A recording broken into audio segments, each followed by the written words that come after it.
আসসালামু আলাইকুম everyone, welcome to my page candy floss delight. আশা করি আপনারা ভালো আছেন। আজকের ভিডিওতে এই ছোট্ট জার কেকগুলো আমি আপনাদেরকে বানানো দেখাবো। এইটা দেখতে অনেক বেশি সুন্দর আর ভ্যালেন্টাইনের জন্য অনেক বেশি প্রেফারেবল। সো আপনারা চাইলে এগুলো আপনারা অনেকগুলো নিয়ে আপনার প্রিয়জনকে গিফট করতে পারেন। তো এখানে যে কোনো ফ্লেভারে আপনারা কাস্টমাইজ করে নিতে পারেন। আমি এখানে চকলেট ফ্লেভারটা ইউজ করেছিলাম। তো প্রথমে হচ্ছে আমি কিছু ক্রাম্বস দিয়ে নিয়েছিলাম চকলেট কেকের। এরপরে হচ্ছে সুগার সিরাপ দিলাম। এরপরে হচ্ছে হুইপ ক্রিম দিয়ে আমি একটা লেয়ার করে নিব। এই কেকগুলো নরমালি খাওয়ার জন্য নিতে পারেন আপনারা। বাসায় কোনো গেস্ট আসবে বা হচ্ছে নিজেরা টেস্ট করবেন কেকগুলো, সেই হিসেবে আপনারা নিতে পারেন। তো অবশ্যই আমাদেরকে ইনবক্স করবেন যদি আপনাদের এরকম ডিজাইনের কেক পছন্দ হয়। তো এখানে দেখতে পাচ্ছেন আমি একটা লেয়ার দিয়েছিলাম আর এখন হচ্ছে আরেকটা লেয়ার দিব। এই বক্সগুলো কিন্তু খুবই ছোট, দেখতে অনেক বেশি কিউট।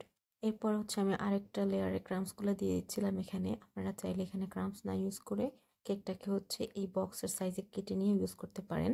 তো আমার কাছে যেহেতু ক্রাম্বস ছিল তো আমি ক্রাম্বস দিয়ে দিচ্ছিলাম। তো একটু চেপে চেপে দিব, যেহেতু হচ্ছে আমরা উপরে আবার ক্রিমের লেয়ার দিব। তো এই জন্য আমি একটু চেপে চেপে দিচ্ছিলাম। এরপর হচ্ছে আবার সুগার সিরাপ দিয়ে এটাকে ময়েস্ট করে নিব। আর এখানে আমি হচ্ছে সুগার সিরাপটার সাথে একটু কফি মিক্স করেছিলাম, যাতে একটু ভালো ফ্লেভার পাওয়া যায় কফির। এরপরে হচ্ছে আমি আবার ক্রিমের লেয়ারটা দিয়ে এটাকে ডেকোরেশন কমপ্লিট করব। যেহেতু বক্সগুলো ছোট তাই উপরে খুব আহামরি ডিজাইন করা যাবে না, সিম্পল রাখতে হবে ডিজাইনটাকে। চাইলে হচ্ছে হুইপ ক্রিম দিয়ে নজেলের কিছু ফ্লাওয়ার অ্যাড করতে পারেন। তো আমি এখানে কোনো প্রকার ফ্লাওয়ার অ্যাড করিনি, জাস্ট হচ্ছে নর্মাল হুইপ ক্রিম দিয়ে এটাকে আমি স্প্রেড করে দিয়ে সমান করে নিলাম। উপরে হচ্ছে আমি চকলেট গানাশের একটা লেয়ার দিব।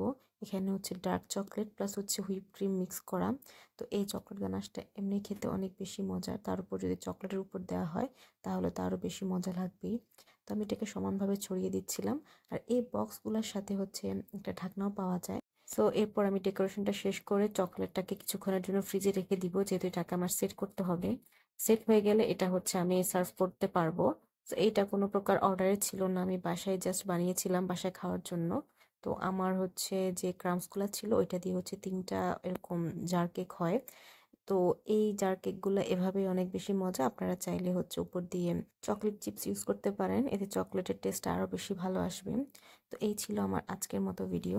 তো এই ছিল আজকের ভিডিও। আশা করি আপনাদের ভিডিওটা ভালো লেগেছে। যদি ভালো লেগে থাকে তাহলে লাইক, শেয়ার এবং সাবস্ক্রাইব করে দিবেন।